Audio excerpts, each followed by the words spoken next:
Welcome to the Diamond Discussion Podcast, episode number 2. Ethan Carter and John Carter here with you for this one, and we have lots to discuss in this one. We're going to try to do it as quickly and as efficiently and as analytically, it really makes sense, as possible. Last episode was about 51 ticks on the clock. This one, hopefully a little lower. We want to be as efficient as possible. You going to start laughing at my intro? Okay. We have a lot of repeating yourself. Real quick, I want to go over the platforms we'll be on so everyone knows out there. So if you're listening on SoundCloud one week and you're like, oh, they're on this, so I want to listen to this now, and this platform's better for me. I can listen to it in the car. Whatever you want to do, okay? Here's our platforms. Ready? SoundCloud, number 1. YouTube, number 2. This isn't like in any order either, just for the record. Spotify, Apple, and what was the other one I was thinking of? Did you say YouTube? Yeah, I said YouTube. Google, we're on Google. And hopefully we'll be on Stitcher and a couple more, Podbean, maybe Libsyn. A couple of those possibly over the next few weeks, but we're going to stick to those for now. So, go right into it. Hot stove real quick. We'll get to some of those updates on Harper and Machado later. We have one developing trade right now. We're recording this at night, so this deal could already be done because there's a lot of details out already. Even though it's not finalized, it said it could be finalized the next day. This is from Ryan Divish, at Ryan Divish, Mariners beat writer for the Seattle Times, on Twitter, saying, the Mariners are working to finish a trade that would send catcher Mike Zunino and outfielder Guillermo Heredia to the Rays in exchange for outfielder Malik Smith. Deal could be finalized in the next day with an article following. Thoughts? What are your thoughts? Because I think the Mariners, in the last week or so, they're considering a rebuild and making everyone available with the exception of Edwin Diaz and Mitch Haniger. So, and probably not Cano, but guys like, who's that? Gene Segura, James Paxton, some of those guys. What are your thoughts? Well, definitely the Rays. There have been talks of, excuse me, of Wilson Ramos going to other teams, especially teams like the Braves, possibly the Nationals. Reason. But you keep forgetting that Ramos. He got traded to the Phillies in the midseason. Okay, well the Rays definitely need a catcher, right? Yeah. So I think that's a good fit, Zunino. And I guess if they're going to be getting rid of Smith, then Heredia would fill in, in the outfield. But the Mariners, they've had high hopes the past few seasons, but they haven't really made it far. So, I just don't think it makes sense for them to hold on to Edwin Diaz with the amount of control, with the return they could get for him. I think they should unload. I don't think they should trade Edwin Diaz. I mean, doesn't he have 4 years of control? They could get a pretty hefty return for that. Yeah, but how good was he last year? That could be a huge piece because they could, with their roster right now, and they have a solid farm system. And some of the pieces you trade James Paxton, you get a lot back for him. He's already 28, 27. The Yankees could give you something for that. I'm sure they would be a team that's a potential suitor. Gene Segura is still pretty young. You get some stuff back for him.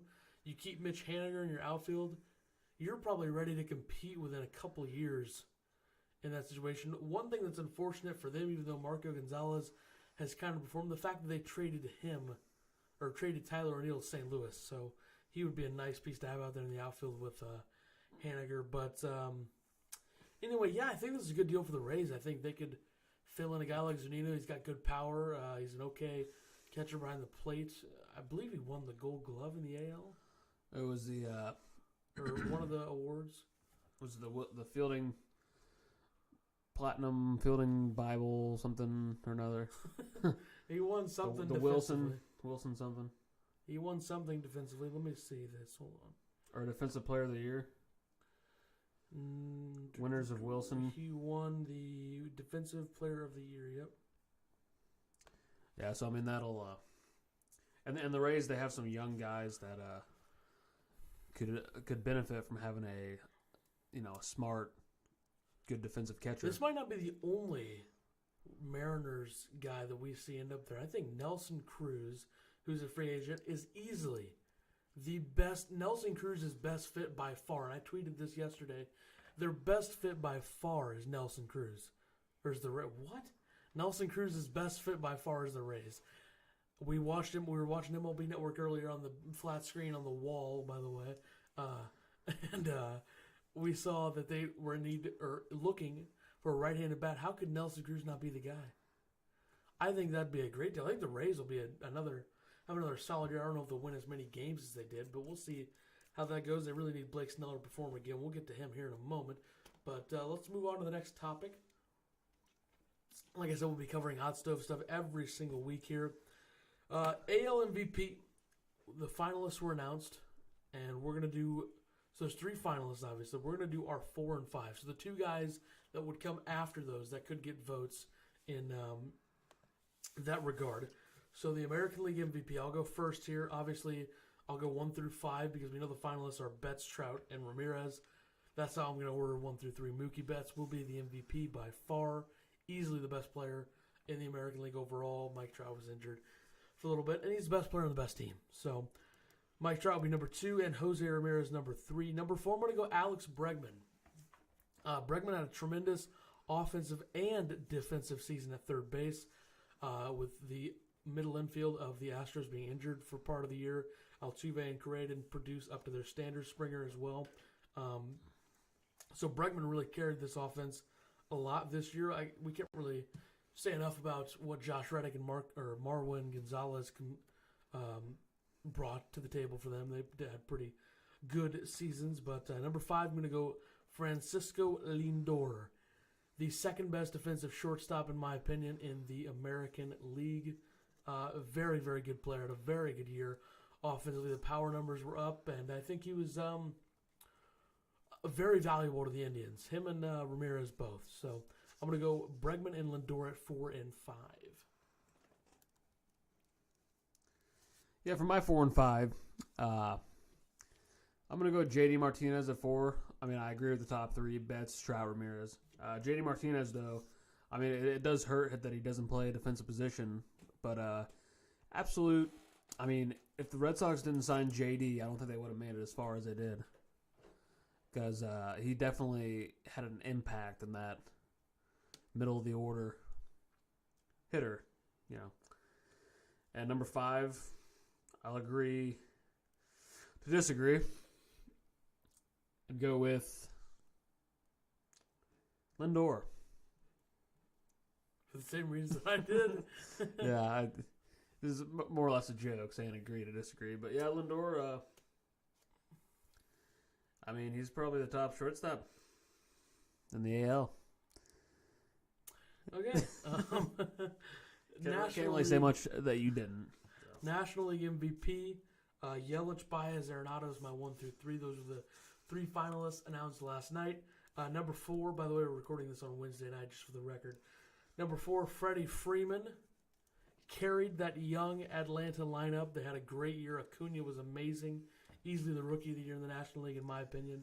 And I think it's a league-wide opinion at this point.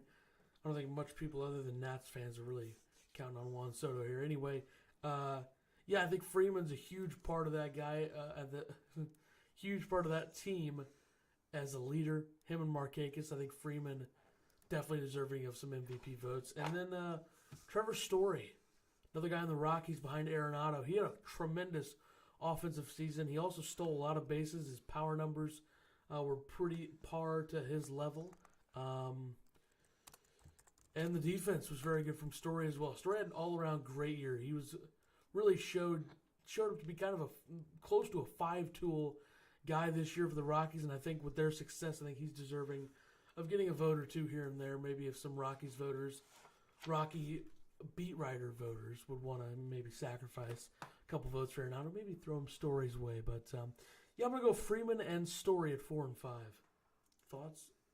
What are your thoughts, sir? I agree on the 4, Freddie Freeman. I mean, he definitely the anchor of that Braves offense. Number 5, though, I know you're going to disagree, and I hope you don't go on a rant about it and say I'm biased and everything, but I still think Matt Carpenter,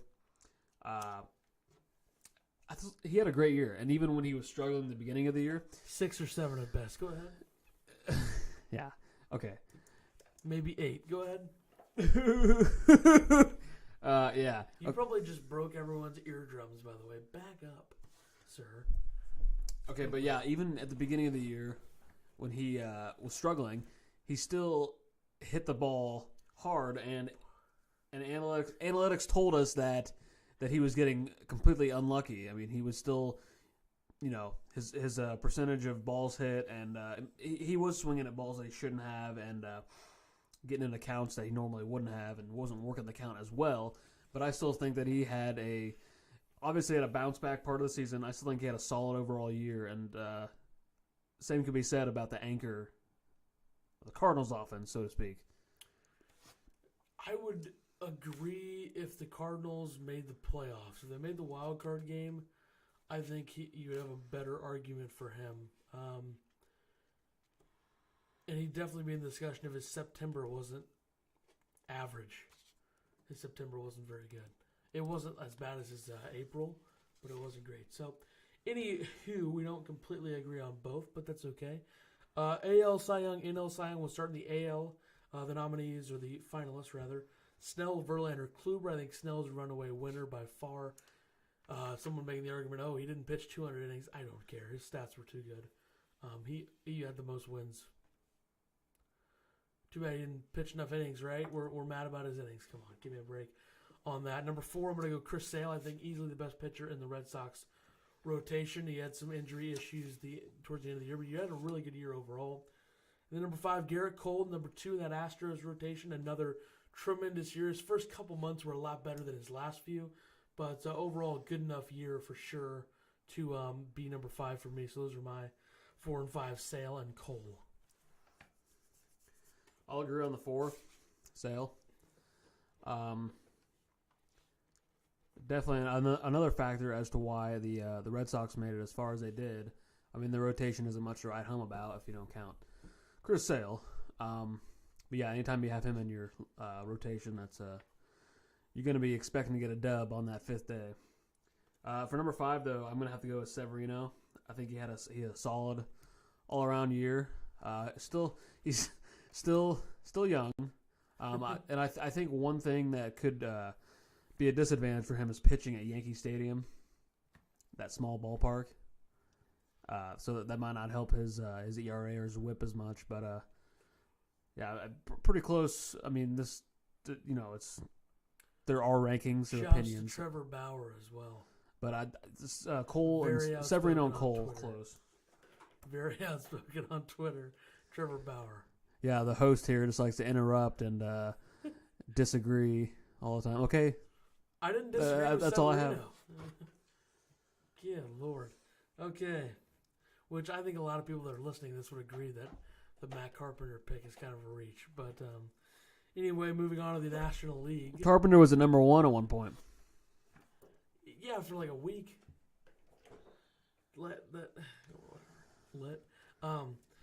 Number 1 is Jacob deGrom, easily. Number 2, Max Scherzer. Number 3, Aaron Nola. DeGrom's a runaway, by the way. It's not even close. Number 4, I'm going to go Kyle Freeland. Wonderful year. Great year. Under 3 ERA. I don't know what you're laughing at. For the Rockies, had a wonderful year. If he doesn't pitch at Coors, I think he's way better. But then again, kind of the same argument with Severino, except a better one, because Coors is a huge difference to most ballparks for hitters. Number 5, I couldn't really think of one. Do you go like Walker Buehler, Jack Flaherty? Do you go the young route? You go Miles Mikolas. Fantastic year for the Cardinals. Lots of wins, didn't walk very many batters, wasn't a big strikeout guy, which I think strikeouts are heavily overrated overall for Cy Young pitchers. But good ERA overall the whole year. Had a great season for the Cardinals. I'm going to go Miles Mikolas, number 5. So Freeland, 4, Mikolas, 5. Your thoughts? Yeah, I mean, I've got the same guys, but it's just a little different. I went Scherzer, number 1. I still think strikeouts are important if you want to dominate a baseball game. And, I mean, wins aren't as important because, there's the bullpen that factors into that and the whole team. Real quick, but, just let me Did I interrupt you when you were talking? Okay, but what I'm trying to just say for the record... Can you let me say what I want to say? Let me say something real quick for you, bud. That was stupid. God. Sir, you're older than me. What I was going to say is, you pointed out that I said something about strikeouts and that you think they're important. What I was going to say is, I don't think it's right to pick a pitcher over another just because he had more strikeouts and wins. I don't think that's the right thing to do. I think that if a pitcher has better stats in every category or most categories other than strikeouts and wins, you shouldn't pick the guy that just has strikeouts and wins. That's what I'm saying. I'm not saying strikeouts as a whole are overrated when you're looking at one pitcher, but when comparing two of them, who do you pick between those two? You pick the guy who had the better stats overall, not just the guy who had more strikeouts and wins. That's just what I wanted to say before you got all triggered that I interrupted you. Go ahead. We can make this a debate show. Just saying. Scherzer was definitely more valuable. I'll say that. Really, because the Mets would have averaged giving up about 100 runs a game total. Yeah, but the Nationals were in a better spot with you can't blame DeGrom at all. DeGrom had a better season. Okay, I'm not going to do this if you're just going to complain. You were talking to me. You need to stop getting so mad about me slightly. You're the one getting mad. Or you have to having a different opinion. You have to override me with your opinions. Okay, I'm going with Scherzer. I think that he was more valuable. DeGrom a close second. Yeah, Nola 3. I went with Michaelis over Freeland because I think his first year pitching in the MLB since 14 or 13 or whatever. He was underlooked, underrated. He had a phenomenal year. Didn't walk a lot of guys, so that means that they're putting the ball in play more. But he kept his whip down and his ERA down. And slightly edged out Freeland, so Freeland will be 5. All right, before you so rudely interrupted me. Okay, here we go. Next up, Harper and Machado. All I wanted to say about this is my Manny Machado, Bryce Harper Destination Power Rankings Volume 1 for Machado and Volume 2 for Harper. And I'm going to say them, and then you're going to give me your thoughts on them. So, Manny Machado Destination Power Rankings on my Twitter at EDCFilms99. My Power Rankings Volume 1 on Manny Machado's Destination. Ready? Are you ready? Wait, new tweet from Ken Rosendahl. Okay, come on. So we're live here. The deal is done. All right, let's hear your rankings. Malik Smith to the Mariners is done. Okay. Zunino to the Rays. Anyway, number 7, the Chicago Cubs. I still think they could potentially be a player, but I don't take them too serious. That's why they're number 7. Number 6, the Atlanta Braves. I think that they're... Yeah, you're trying to speak? Okay. 5, the Cardinals. If Harper falls through. 4, the Yankees. I think they're definitely a team that could get him. The White Sox, the Dodgers, and the Phillies. So the Phillies would be number 1, Dodgers 2, White Sox 3. Thoughts? Doesn't have any thoughts. Okay, Bryce Harper, Destination I thought you were going to do both, and then we talk about it. Volume 2. Number 9, the Braves. Number 8, the Yankees. Number 7, the Cubs. Number 6, the Dodgers. 5, White Sox. 4, Phillies. 3, Giants. 2, Cardinals. 1, Nationals. I think the Nationals are a potential team, and I could want to bring him back. Let's not forget he grew up as a ball player in D.C., and he's also, has a lot of ties to D.C. So, Nationals number 1 for Harper, and the Phillies number 1 for Machado. Your thoughts? Quite interesting rankings. Yeah, I think that it's pretty much going to be... It's going to come down to the money, like who's going to outbid who. But, I mean, there's obviously going to be some other factors that come into play, too. How the team is looking in terms of competitiveness and if they're ready to win. I guess the location, too, but the money is going to be most important. Well, that's why I had the Giants at number 3 for Harper. I think they're a team that could still, if they want Harper, they could still really be a player in that regard. And I think Machado to the Phillies is a lot more realistic to me from what I'm seeing than Harper to the Phillies. I'm not sure, though. I think it's going to come down to the Nationals maybe the Giants and the Cardinals for Harper. I think that would make the most sense, unless somehow the Yankees come into play. But I think I'm going to agree with what Ken Rosenthal said, that it only makes sense for the Yankees to come into play if the price goes down, because you really want to add that guy to your lineup and then throw him at first base. I just don't think that's worth it. I don't know. We'll see what happens with the Yankees. But well, I mean, for the Yankees, they would probably have to trade Stanton to get rid of that contract. Yeah, I hate how. I really got to be honest here, and I hate how Yankees fans think they're just going to get everybody. That's one of the most annoying things in baseball history. But anywho, before we get really into that, we'll go over to the poll questions. This is from about 5 days ago, so it's maybe a little outdated. But where do you think Bryce Harper signs is the question, and I put the Cardinals, Yankees, Cubs, and other on there. 24% say the Cardinals, 19% say the Cubs, 14% say the Yankees, and 43% say other. So I'm assuming the other would be Nationals or Phillies, or maybe the Giants. Yeah, Giants maybe. But the only real team voted for the most was the Cardinals. Cubs are likely not a player. I still could see somehow, maybe. They'd have to move around some contracts too, like Hayward, and which seems like a lot of work that they don't. They're still trying to get Bryant. Well, he declined their offer, so. Second poll question. They signed Where Hamels. do you think Manny Machado will end up? Dodgers, Phillies, Yankees, or other? 43% say the Yankees, 36% say the Phillies, and 21% say the Dodgers. As expected, Yankee fans pretty active on Twitter these days, so I'm sure they voted for the Yankees. I can see that. I actually think that makes sense, because I believe Didi Gregorius is hurt. I don't know how that's going to go over, but I can see Machado potentially ending up there. Phillies, also another team that I think makes a lot of sense. I think they need a superstar, much like St. Louis. That's why I think this all comes down to the Phillies getting Machado and the Cardinals getting Harper. Both teams need a superstar, so I think they really will try to fill that need. And then I think the Dodgers always going to be a contender for Machado, but I think they might go more bullpen oriented, or maybe another. Well, especially with the contract of Kershaw. Yeah, the Dodgers have shown early interest in DJ LeMahieu, so I don't think they'll bring Dozier back. LeMahieu would be a nice piece. I think LeMahieu's best fit, I'm going to say this right now because we're going to go over some free agent fits. DJ LeMahieu would fit great with the Cubs. Put him at the leadoff spot. He probably won't want too much money. Sign him like a 1-2-year deal. Play second base. You can move Javier Baez to short.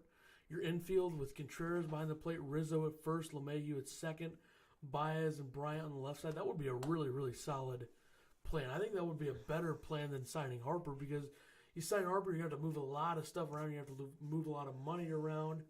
You're probably not going to bring back both Bryant and Baez at that point. Probably not really. You might, if they sign Harper to a huge deal and you don't move as much money around as you say you're going to, you might end up only with Baez, Bryant, or Rizzo, just one of those three. Yeah, I don't think it's realistic anyway, so. But I was going to say, with talking about Machado with the Dodgers, nobody. I mean, what are the odds that Corey Seager's going to want to play second anyway? I mean, has he ever played second? I think Justin Turner's played second. I think it'd be more likely that Machado moves to third. And move Turner to second. Because they would say, hey, look, your metrics at short in the first half of last year were not very good at shortstop. So, I don't know. He picked it up in the he did. later half of the season. But he really picked it up with the Dodgers, really. But I think that his best fit's Philly. So, anyway. he could also... they also got J.P. Crawford, too, so they could put Machado at third as well. They could do that, yeah. But it's all going to be exciting and interesting to see how it plays out. Of course, Yeah, definitely. Now we're going to go over the best fits for the top player in free agency at each position. So let me just pull up my list, and the all free agent team that was posted by MLB on Instagram, we're going to say their best fit for each. For some reason, there's no LeMahieu on here. I don't really understand that. But, like I said, I think he fits great in Chicago. But here we go.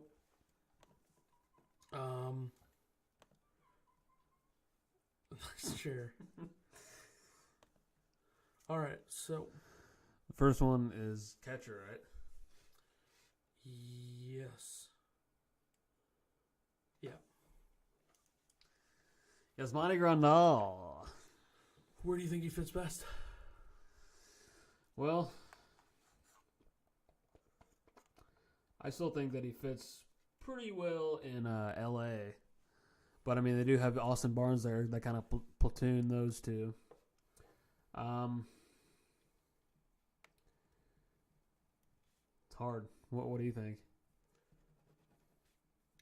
I think you got Boston there, huh? Yeah. The Red Sox, I think that they're going to need a catcher. Christian Vasquez, not a great option for that team the whole year, I guess. But I don't think Grandal is going to be that expensive, so I think he could be a nice little switch hitter catcher you could just throw in there, catcher on your team for Boston. So I think Boston would be the best fit. First base, Steve Pearce, also going to go Boston there. I think he should re-sign. He'd be great bat for them. So what are your thoughts on Pearce? Yeah, I definitely think that he should at least get like a 1-year deal. In Boston. Yeah, in Boston. Boston. They went with Jed Lowry at second base. I'm going to say that his best fit is the Cubs if he doesn't go back to Oakland. I think that could be another top of the order hitter for him. leadoff guy he could be. He had a good year last year. Doubles machine, right? And he's a little older, so he could sign a couple-year deal. Same with LeMahieu. So one of those two would be good pieces for the Cubs for sure. Third base, Josh Donaldson. I went with the Cardinals. I think they're a team that's in need of a third baseman. Probably the most ideal fit, right? I don't think Jed Jerko is an everyday guy on that team next year. I think that Josh Donaldson would be great if he's willing to sign a couple-year deal. So what are your thoughts on Donaldson? Yeah, I mean, I think that obviously filling the defensive need, but the need for a 3-year cleanup hitter, big bat, if he can stay healthy and produce like he's capable of. Shortstop, Manny Machado. Like I said, Philly. Easily for me, I think Philly's the best fit. I would think so. I mean, they got the young guys, the money, the tools to win in a couple seasons. Left field, Michael Brantley. Now, I would definitely say that Brantley would be great for Cleveland, but they didn't extend the QO to him. So unless they bring him back for less money, I would say the Dodgers would be his best fit. I know the Dodgers have so many outfielders, but you get Brantley, you plug him into left field, you throw Jock Peterson or Chris Taylor into center field. Stop doing that. You're trying to get me to laugh? Stop.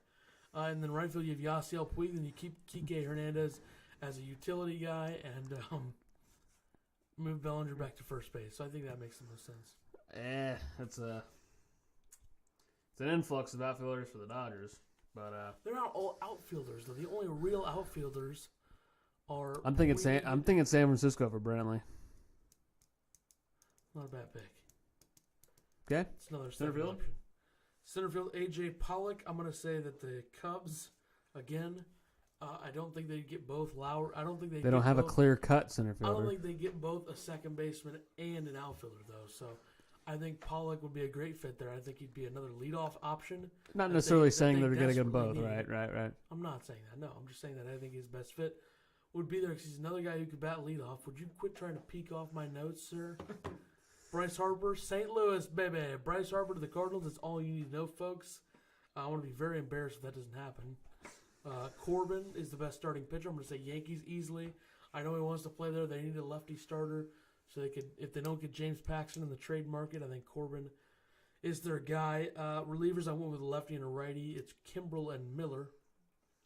And Kimbrel, I don't think he's going to return to Boston, so I'm going to say Atlanta is his best option, reuniting with Atlanta. I think the Phillies could be another team, too. I would agree with Atlanta because they haven't had a consistent starter probably since he left, right? Closer.